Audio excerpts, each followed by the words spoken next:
పాకం వచ్చిందో లేదో టెస్ట్ చేయాలి. ఈ మొదట డ్రాప్స్లా పడిపోతుంది వాటరు, తర్వాత తీగలాగా వస్తుంది. అది మనకు పాకం వచ్చినట్లు. ఇప్పుడు రాలేదు, ఇంకా కొద్దిసేపు ఆగాలి.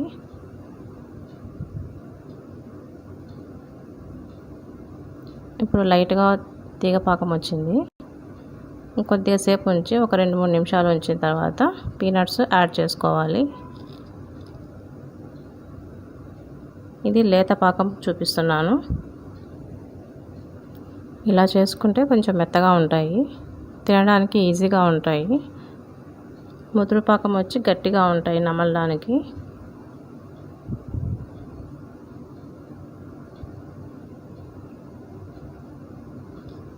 ఇలా మొత్తం కలుపుకున్న తర్వాత అడుగున బెల్లం పాకం ఎక్కడ కనపడకపోతే మనకు కరెక్ట్గా